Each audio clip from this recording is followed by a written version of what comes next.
흔히 말하는 보수 수구 세력들에게 완전히 이제 그 사람들 입장에서 봤을 때 미국이 인정해준 그냥 문재인이니까 북한에 대해서는 어떤 정책을 핀다고 한들 꼬투리 잡을 명분이 좀 할 말이 없다고 없죠. 보고 예. 그리고 일본에 대해서도 마찬가지예요. 일본에 대해서도 동북아시아의 어떤 그 주도권을 일본 말고 문재인의 대한민국에 가져 저는 그렇게 봤거든요. 대신에 니들도 뭔가를 주긴 줘야 되는데 그게 합의되진 않았죠. 뭐 FTA 재협상이라든지 이런 건 합의되진 않았지만 미국은 그렇게 말하고 싶어하고 그래서 트럼프는 트위터 같은 걸로 그런 걸 막 강력하게 요구를 하는 것 같지만 사실은 협의한 사항은 아니고 앞으로 계속 만나야 되니까요. 네. 예. 사실 문재인 대통령이 방미하기 전에 경제사절단이 먼저 갔잖아요. 경제사절단이 가서 트럼프가 가장 힘들어하는 부분을 긁어준 거예요. 미국 내 일자리 창출, 그 다음에 미국 내 투자. 미국 내 일자리 창출죠? 네. 예. 미국 내 일자리 창출을 위해서 외국 기업들이 미국으로 수출하지 말고 와서 생산을 해라. 기지를 만들어서. 이런 부분, 그 다음에 자본을 미국에 투자해라. 예. 이런 부분이죠. 이런 부분에 대해서 우리나라 그 경제사절단이 가서 아픈 데를 확 긁어줘 버렸어요. 그러니까 트럼프 입장에서는 그게 가장 큰 이슈를 자기가 뭐라고 얘기하죠, 이거를? 면이 세워졌다고 해야 되나? 그게 대선 공약 1호였었잖아요. 그렇죠. 예. 그러니까 트럼프의 트럼프한테는. 면을 확실히 세워준 거예요. 땡큐 삼성. 그렇죠. 그런 네. 식으로 그렇게 해줬기 때문에 그 뒤에 나오는 부분들은 뭐 FTA니 뭐니 뭐 이렇게 우리나라 언론에서 말을 하지만 전혀 그거 말 없거든요. 미국 측에서. 예. 근데- 앞으로 이제 협의해 가야 되는 사항들이다라는 부분들로만 가고 있고. 정말 준비를 꼼꼼히 네. 잘 하고 사전에 얼마나 많이 했는지가 보이더라고요. 단어 하나하나에 정말 트럼프는 일괄적으로 말을 한 거잖아요. 협상하자. 그래, 하자. 왜냐하면 협상 매일 하는 거잖아요. 네. 하지 말자고는 아니잖아. 협상하자. 그래, 하자. 그런데 트럼프는 이거에 대해서 우리는 협상을 할 거다라고 못을 박지만 그래, 우리 협상해. 뭐 누가 안 한대? 라고 일괄적으로 가고 근데 트럼프는 굉장히 으쓱해진 거야. 무엇에 대해 뭐든지 간에 대해서 경제가 됐든 뭐 군사가 됐든 다 협상하자. 그래. 하자. 그냥 잘 얼르고 달르고 그러면서도 위상을 올려주고 정말 협상가는 맞아요. 내가 봤을 때는 트럼프한테 한국은 우리 생각보다 훨씬 더 중요한 나라였던 것처럼 보입니다. 왜 그러냐면은 유럽의 다른 나라들은 실제로 대치하는 국가가 있는 상황도 아니고 한국만이 적대국이 있고 나름대로 경제력이 되는 그 모든 조건이 있는 나라라고 봐요. 그러니까 트럼프가 취임해서 한 4개월 뭐 5개월 이렇게 넘어가면서 가면 갈수록 욕만 처먹고 다니는 그런 상황이었잖아요. 야 정말 매너 없는 새끼 유럽 같은 데 가면은 그런 느낌이었다가 한국도 필요한 뭔가가 있으니까 실제로 미국에다가 지나가는 말로 너희 나라에 투자할게 이런 게 아니라 실제로 서로 간의 어떤 그 이익이랄까 이런 것이 맞아떨어진 나라는 처음이었다고 봐요. 그러니까 문재인 대통령을 대접하는 게 달랐던 거라고 저는 보는 거예요. 그렇죠. 예. 대한민국의 대통령이라고 네. 하는 위치가. 예. 그리고 보수 네. 지정에서 뭐 우리가 뭐 미국한테 밑보이면 뭐 미군이 철수할 수 있다 뭐 이런 식으로 막 겁을 먹잖아요. 그게 정말 이렇게 오류가 있는 게 미군이 우리나라에 주둔하고 있는 게 우리가 필요해서 주둔할까요? 미국이 필요해서 주둔하고 있을까요? 미국입니다. 절대적으로 미국한테 필요해서 주둔하고 있는 거거든요. 그런데 그 미국의 필요에 의해서 주둔하고 있는데도 불구하고 우리가 돈을 내고 있으니까 얼마나 이렇게 좋은 조건이에요.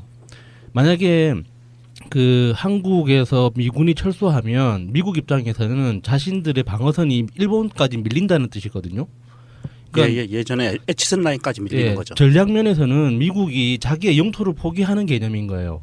군사 전략상으로는. 태평양을 그러니까, 열어주는 거예요. 예, 그러니까 이게 한국에 미군이 주둔하고 있는 건 미국한테 절대적으로 필요한 거기 때문에 그걸 지금까지 그러니까 너희들이 필요해서 한국 그 주둔하고 있는 거잖아라는 전제를 가지고 대화하는 대통령이 없었거든요. 노무현 노무현 대통령 이후에 이제 이명박도 그랬고 그 박근혜도 그랬고 이렇게 뭔가 좀 읍소하는 태도로 항상 접근을 했잖아요.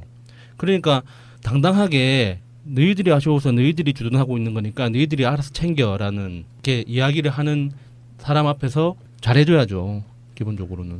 트럼프의 그 지난 몇 개월간의 행적을 보면 문재인 대통령의 그렇게 극진하게 하고 공동성명에서도 대한민국의 이익을 굉장히 챙겨주는, 대한민국이 막 가져갈 수 있는 걸 다 최대한 가져갈 수 있는 그런 공동성명이 나왔던 배경은 저는 그렇게 봅니다. 트럼프가 대통령에 취임하고 나서 전 세계를 다니면서 소위 그 경제 대국과 정치 경제 대국들을 다니면서 항상 문제가 생겼었어요.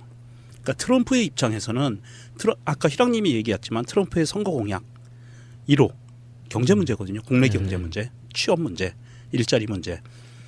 이것과 끊임없이 부딪히는 적대적인 관계로 인식을 하고 있었던 거예요. 트럼프는 EU, 영국, 일본 모든 나라들이 적대적인 관계였던 거예요. 그리고 또한 그 나라들이 적극적으로 미국 그래 트럼프 너가 당선됐으니까 너의 입지를 세워줄게 라는 메시지를 던진 나라들이 없었어요. 오로지 일본 정도는 조금 있었는데 그거는 뭐 걔네들은 왕따니까 빼놓고 그랬는데 이번에 대한민국에서 대통령을 탄핵을 시키고 정말 전 세계에서 유례가 없을 만한 이런 위대한 민주주의 시스템으로 다시 정권을 창출을 하고 대통령을 당선시킨 그 사람, 압도적인 지지를 받고 있는 민주주의의 표본이라고 할 수 있는 사람이 왔는데 자기의 면을 그 누구도 세워주지 않던 면을 세워준 거예요. 사람 대접해줬다. 뭐 그렇죠. 예. 그러니까 이번에는 그 뭐 돌발 행동도 없었죠. 예. 돌발 발언도 없었죠. 예. 아무것도 없었어요. 이거 봤어 이거? 예, 오히려 귀여워 보일 정도로 예. 너무 순둥순둥하더라고요. 트럼프가 사람이었구나를 처음 예. 느꼈어요 이번에. 그래서 그런 그 국제 역학적인 관계를 봤을 때 트럼프가 그동안 자기가 밟아왔던 노선에 이제 이건 아닌가 하는 그런 타이밍이기도 했고요. 그 이 타이밍에 대한민국에서 그렇게 트럼프의 위신을 세워주고 하니까 대한민국을 대접을 안 할 수가 없었고, 그리고 논리적으로도 저는 그 공동선언에 있었던 것을 깜짝 놀란 게 두 가지 단어예요. 단계적. 그 다음에 이번 공동성명에 담겨져 있던 단어 두 개에 굉장히 깜짝 놀랐어요. 하나는 뭐냐면 단계적이라는 단어고요. 하나는 포괄적인 단어예요. 그러니까 남북 문제에 있어서 단계적이고 포괄적으로 접근하는 주도권을 대한민국에 주겠다라는 공동성명이거든요. 이거 얼마만큼 놀랬냐 하면 저는 오바일 수 있습니다. 들으시는 분들 뭐 참고하시고요. 단기적이라는 말은 문재인 대통령이 비행기를 타고 가면서도 기자들에게 얘기했지만 문재인 대통령의 철학이에요. 대북 대화에 있어서 북한과 대화를 할 때 단계적인 것을 밟아나가겠다라는 그런 철학이 있었고요. 포괄적이라는 것은 사실은 이 포괄적 대화 접근이라는 것은 북한의 주장이었어요. 예전에. 북한에서는 항상 미국과 북한의 평화협정 체결을 하는 거에 있어서 모든 것을 다 포괄적으로 가져가자고 했었거든요. 한꺼번에 끝내자라는 입장이 있었는데 이것을 미국이 전략적인 면을 끝냈다라고 얘기를 했고요. 공동성명에서. 그러면서 단계적이고 포괄적인 것을 대한민국에 주도권을 주겠다는 거는 남북 대화에 대한 거는 이제는 오로지 100% 대한민국의 입장에 따르겠다라는 그런 입장을 보인 거라고 보거든요. 그래서 깜짝 놀랐어요. 뭐 여러 가지 해석은 나올 수 있어요. 어느 쪽 입장에서 바라보느냐에 따라서 좋은 회담이었다 아니었다고 평가할 수도 있고, 저는 제 관점에서는 그래요. 문재인 대통령은 일단 얻을 건 얻었다. 물론 당연히 내줄 거 내줘야겠지만 다른 걸 명시적으로 내준 것도 사실 없어요. 그 합의문만 보면 돼요. 다른 건 아무 의미 없는 거야. 그리고 어차피 한미일이 다시 유럽에 가서 독일에 가서 또 여러 가지를 나누게 되니까 G20 가가지고요. 그 시스템상으로 지금 연결이 돼 있는 부분이라서 일단 가장 시급했던 거 얻어온 겁니다. 북한에 대해서 사실은 정권을 준 거지. 예. 네. 북한에 대해서 알아서 해. 그런 상황인 거죠. 사실 뭐 좀 자존심 상하긴 하지만 상황이 하나 있는 거예요. 북한 문제에 대해서 지금 북한을 제재하고 있는 것이 주도하고 있는 게 미국이고 니들 핵 문제 해결이 안 되면 경제적인 계속 압박할 거다. 그 중국까지 그 이야기를 듣고 있잖아요. 그러니까 우리가 벗어날 방법은 없는 거야. 미국이란 나라를 대놓고 한 동포니까 북한 무조건 봐줘 할 수도 없는 거예요. 대신에 외교로 푼 거죠. 트럼프가 그래 문재인 대통령이 알아서 해봐요. 뭐 그런 느낌 아니야. 그거면 됐다고 생각이 들고 나머지는 다 부수적인 이야기라고 생각합니다. 그래서 그 분위기를 만들기 위해서 사드 문제를 그게 감정적으로 부딪히면은 외교라는 게 막상 앞에 부딪히는 걸로 외교가 시작되는 게 아니에요. 각 나라의 언론들이 설레발치고 그러면서 분위기가 이렇게 만들어지면서 두 정상이 만났을 때는 감정 상해서 시작하는 경우도 있다고. 그러니까 사드 문제에 대해서만큼은 내가 봤을 때 문재인 대통령은 솔직히 말씀드리면 배치하고 싶지 않은 게 사실이에요. 배치하려고 생각했으면 태클을 안 걸었겠죠 지금까지. 무슨 뭐 보고 누락이네 뭐네. 근데 그것이 자꾸 그 분위기를 만들기 위해서 사드 문제는 정상회담 의지에서 빼기 위해서 엄청 노력한 거예요. 내가 봤을 때는. 그래서 우리가 사드 문제가 정상회담 의지에서 빠질 거라고 이야기를 했더니 악플이 달렸었어요. 전 그래서 기억을 합니다. 뭔 소리냐, 그거 해결하러 가는데 사드 문제를 왜 이야기 안 해? 그렇게 분명히 댓글 다셨던 분 저 기억을 하고요. 사드 문제는 미국에게 최대한 예우를 해준 겁니다. 한국의 당법이 있으니까 좀만 기다리세요. 근데 이게 해결이 안 된 상태에서 가게 되면 언론들이 미리 의제를 만들어 버린다고요. 물론 정상회담 의제를 조율하는 건 맞죠. 맞는데 트럼프 같은 경우는 돌발적으로 많이 던진다 그러잖아요. 조율이 안 된 의제를 훅 던져버리면 준비 안 해간 사람 입장에 당황스러울 수 있거든요. 그래서 트럼프 입장에서 그런 이야기가 나오지 않게끔 잘했다고 보고, 미국에서도 이번에 제가 느낀 건데 사드에 대해서 별로 관심이 없구나로 저는 느꼈어요. 예. 사드에 대해서는 우리가 이야기했으면은 너무나도 큰 결례가 될 뻔했어요. 트럼프가 우리 대선 때 사드 금액 내놔라고 그때 했었잖아요. 네. 1조 원 정도 된다고 하는 금액을 내놔라고 했을 때 트럼프가 미국 언론 더하기 국회에서 비난과 조롱을 어마무시하게 당했습니다. 왜냐하면 사드를 와 무슨 뭐 비행기나 뭐 이거나 저거를 쇼핑카트에 넣듯이 얘는 얼마, 얘는 얼마, 얘는 얼마 해가지고 하나씩 구매를 하는 게 아니고 분담금 더하기 뭐 이렇게 무기 금액, 그래서 큰 뭉텅이에 들어가는 거지 얘 하나만 가지고 선택적으로 이렇게 구매하는 게 아닌데, 저 바보 좀 봐라, 그것도 모르고 저런 말을 나가가지고 미국을 우습게 만드네라고 해가지고 트럼프가 욕을 엄청 많이 먹었어요, 이것 때문에. 그래서 트럼프 입장에서도 사드라는 단어가 나오면은 안 좋았던 거예요, 이번에는. 그래서 제가 이거 딱 그 사드 나왔을 때 저거 하면 안 되는데 왜들 저러지? 근데 역시나 우리 대통령은 그거는 일단 국내에서 조용히 만들어줬잖아요. 시간을 벌어줬잖아. 사드 문제는 뜨거운 감자예요. 미국 애들 입장에서도. 맞습니다. 네. 그래서 지금 이 공동선언문을 보면 이런 문구가 들어가 있습니다. 살짝 비켜가면서 담을 건 다 담았어요. 대한민국은 상호 운영 가능한 킬체인, 한국형 미사일 방어 체계 및 여타 동맹 시스템을 포함하여 연합 방위를 주도하고, 이렇게 문구가 들어갔어요. 그러면 한국형 미사일 방어 체계가 사실은 그 안에 가로치고 사드가 들어갈 수 있는 거거든요. 물론 미국의 자산이지만 그런 시스템 자체의 모든 운영 가능하고 배치하는 문제를 한국이 주도하겠다는 그런 뉘앙스의 문구를 넣은 거 보면 환경 영향 평가로 시간을 벌어놓은 것을 아마도 이제는 문재인 대통령이 트럼프를 만났으니까 다음에 시진핑을 만나면 외교적으로 풀릴 것 같아요. 지금 이번에도 중국이 경제 제재를 하는 거에 대한 이야기를 했거든요. 네, 했죠. 이제 예. 뭐 비행기 타고 온다, 무슨 간담회나 이런 데서. 근데 그런 걸 봤을 때 사드 문제 해결도 못하고 뭐 어쩌고 지금 악플 다시는 분들이 SNS 같은데 꽤 있는 걸로 아는데요. 예. 그거는 그렇게 풀지 않은 방법이 없었다. 저는 그렇게 이야기 맞아요. 드리고 예. 싶고요. 지금까지 그런 얘기가 되게 많이 나왔잖아요. 사드 문제를 배치를 안 하려고 그러는 게 아니라는 이야기가 온갖 관계자로부터 수없이 나왔어요. 그 얘기가 왜 나온 거냐면 그냥 꺼낸 말이 아니라, 우리는 이제 보도에 있어서 헤드라인만 보니까 뜬금없이 왜 그 얘기를 자꾸 던지지 하는데, 보수 언론이나 우리나라 수구 세력 쪽에서 늘 계속해서 문재인은 사드 배치를 안 하려고 한강 영향 평가를 실시한다는 그 뉘앙스를 계속 미국 쪽에다가 던지는 거예요. 그렇죠. 예. 그러니까 그런 의미에서 방어적인 이야기인 거예요. 사드 배치를 안 하려고 하는 환경 영향 평가가 절대 아니다라는 식으로 수도 없이 메시지가 나왔던 게 그런 이유 때문이거든요. 근데 그것만 보수 수구 언론들이나 그 세력들의 그거를 보지 않고 이것만 봤던 사람들 입장에서는 사드 배치 한다네, 한다잖아, 이런 식의 그 메시지만 보고 있는 건데. 그렇죠. 오해하기 딱 알맞죠. 그러니까 그 말 자체가 논리 모순인 거예요. 예. 사드 배치 안 하려고 환경 영향 평가를 안 한다는 말은, 그러면 환경 영향 평가가 안 좋게 나왔는데도 사드 배치하겠다 이런 뜻이 아니라, 그 질문, 그 갈라치기, 그 이간질에 대한 답이기 때문에 답이 그렇게밖에 안 나온다는 얘기예요. 그런 메시지들을 그 미국을 방문하기 전에 계속 내놓는 게 그게 외교예요. 사실은 미국을 가서 트럼프를 만나는데 뭐 주한미군 철수해, 이런 메시지를 보낸다든지 사드 빨리 빼가, 이런 메시지를 보내면 정상회담 못해요. 그 언론이나 야당의 논평하는 그 논조들을 보면은 좀 너무 웃기다는 생각이 들었어요. 노무현이란다. 그 문재인 대통령이 뭐 차관이나 국장급으로 실무자 회담을 하려고 한 게 아니잖아요.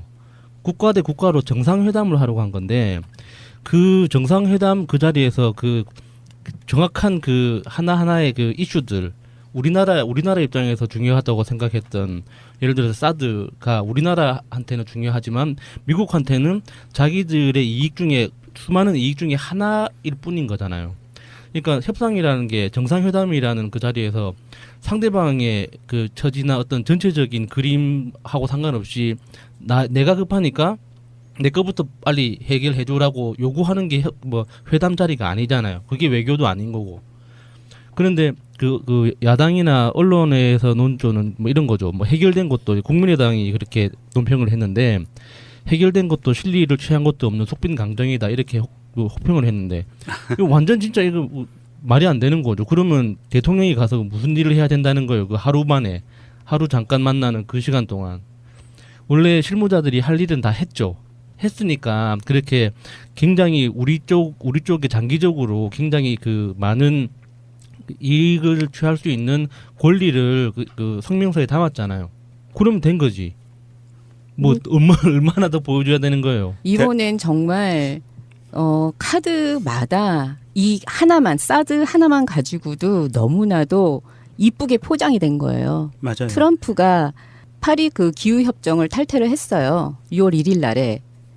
그런데 우리는 6월 5일에 환경 영향 평가를 원점부터 재검토하겠다는 발표를 해요. 이름으로써 벌써 협상이 들어간 거죠. 어쨌든 핵심은 이렇게 우리가 지금 한 20분 정도에 걸쳐서 정리한 것이 핵심일 것처럼 보입니다. 그러니까 뭐 그게 여러 가지 분석이 나오는 건데요. 요즘에 그런 생각을 했어요. 그 우리나라 언론들이라는 게 정말 쓰레기구나라고 싶은 게 자기들이 관심 있는 사항만 확대해서 그러고 예. 억측으로 보도를 하고 이게 너무 만연해 있더만요. 그러니까 청와대 같은 데서 정치를 한번 해보면 속 터져버릴 것 같아요. 추측성 보도들이 너무 많잖아요.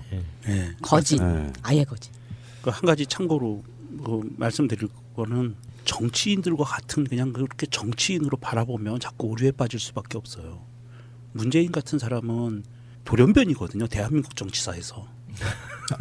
사람이야. 돌연변이라는 표현보다 원래 그게 정상이고 원칙주의자니까. 그 대한민국 정치에서는 굉장히 좀 특이한 케이스고요. 정치인으로 기존의 정치인을 바라보던 시선으로 문재인 대통령을 바라보면 스스로 오류에 빠질 수밖에 없을 것 같아요. 취임하고 나서 전 세계를 다니면서 소위 그 경제 대국과 정치 경제 대국들을 다니면서 항상 문제가 생겼었어요. 그러니까 트럼프의 입장에서는 아까 희랑님이 얘기했지만 트럼프의 선거 공약 1호 경제 문제거든요. 국내 경제 문제, 취업 문제, 일자리 문제. 이것과 끊임없이 부딪히는 적대적인 관계로 인식을 하고 있었던 거예요. 트럼프는 EU, 영국, 일본 모든 나라들이 적대적인 관계였던 거예요. 그리고 또한 그 나라들이 적극적으로 미국 그래 트럼프 너가 당선됐으니까 너의 입지를 세워줄게 라는 메시지를 던진 나라들이 없었어요. 오로지 일본 정도는 조금 있었는데 그거는 뭐 걔네들은 왕따니까 빼놓고 그랬는데 이번에 대한민국에서 대통령을 탄핵을 시키고 정말 전 세계에서 유례가 없을 만한 이런 위대한 민주주의 시스템으로 다시 정권을 창출을 하고 대통령을 당선시킨 그 사람 압도적인 지지를 받고 있는 민주주의의 표본이라고 할 수 있는 사람이 왔는데 자기의 면을 그 누구도 세워주지 않던 면을 세워준 거예요. 사람 대접해줬다. 뭐 그렇죠. 예. 그러니까 이번에는 그 뭐 돌발 행동도 없었죠. 예. 돌발 발언도 없었죠. 예. 아무것도 없었어요. 이거 봤어 이거? 예, 오히려 귀여워 보일 정도로 예. 너무 순둥순둥하더라고요. 트럼프가 사람이었구나를 처음 예. 느꼈어요 이번에. 그래서 그런 그 국제 역학적인 관계를 봤을 때 트럼프가 그동안 자기가 밟아왔던 노선에 이제 이건 아닌가 하는 그런 타이밍이기도 했고요. 그 이 타이밍에 대한민국에서 그렇게 트럼프의 위신을 세워주고 하니까 대한민국을 대접을 안 할 수가 없었고 흔히 말하는 보수 수구 세력들에게 완전히 이제 그 사람들 입장에서 봤을 때 미국이 인정해준 그냥 문재인이니까 북한에 대해서는 어떤 정책을 핀다고 한들 꼬투리 잡을 명분이 좀 네, 할 말이 없다고 없죠. 보고 그리고 일본에 대해서도 마찬가지예요. 일본에 대해서도 동북아시아의 어떤 그 주도권을 일본 말고 문재인의 대한민국에 가져 저는 그렇게 봤거든요. 대신에 니들도 뭔가를 주긴 줘야 되는데 그게 합의되진 않았죠. 뭐 FTA 재협상이라든지 이런 건 합의되진 않았지만 미국은 그렇게 말하고 싶어하고 그래서 트럼프는 트위터 같은 걸로 그런 걸 막 강력하게 요구를 하는 것 같지만 사실은 협의한 사항은 아니고 앞으로 계속 만나야 되니까요. 네. 네. 사실 문재인 대통령이 방미하기 전에 경제사절단이 먼저 갔잖아요. 경제사절단이 가서 트럼프가 가장 힘들어하는 부분을 긁어준 거예요. 미국 내 일자리 창출, 그 다음에 미국 내 투자. 미국 내 일자리 창출요? 네. 예. 미국 내 일자리 창출을 위해서 외국 기업들이 미국으로 수출하지 말고 와서 생산을 해라. 기지를 만들어서. 이런 부분, 그 다음에 자본을 미국에 투자해라. 예. 이런 부분이죠. 이런 부분에 대해서 우리나라 그 경제사절단이 가서 아픈 데를 확 긁어줘 버렸어요. 그러니까 트럼프 입장에서는 그게 가장 큰 이슈를 자기가 뭐라고 얘기하죠, 이거를? 면이 세워졌다고 해야 되나? 그게 대선 공약 1호였었잖아요. 그렇죠. 예. 그러니까 트럼프의 트럼프한테는. 면을 확실히 세워준 거예요. 땡큐 삼성. 그렇죠. 그런 네. 식으로 그렇게 해줬기 때문에 그 뒤에 나오는 부분들은 뭐 FTA니 뭐니 뭐 이렇게 우리나라 언론에서 말을 하지만 전혀 그거 말 없거든요. 미국 측에서. 예. 근데- 앞으로 이제 협의해 가야 되는 사항들이다라는 부분들로만 가고 있고. 정말 준비를 꼼꼼히 네. 식으로 막 겁을 먹잖아요. 그게 정말 이렇게 오류가 있는 게 미군이 우리나라에 주둔하고 있는 게 우리가 필요해서 주둔할까요? 미국이 필요해서 주둔하고 있을까요? 미국입니다. 절대적으로 미국한테 필요해서 주둔하고 있는 거거든요. 그런데 그 미국의 필요에 의해서 주둔하고 있는데도 불구하고 우리가 돈을 내고 있으니까 얼마나 이렇게 좋은 조건이에요. 만약에 그 한국에서 미군이 철수하면 미국 입장에서는 자신들의 방어선이 일본까지 밀린다는 뜻이거든요.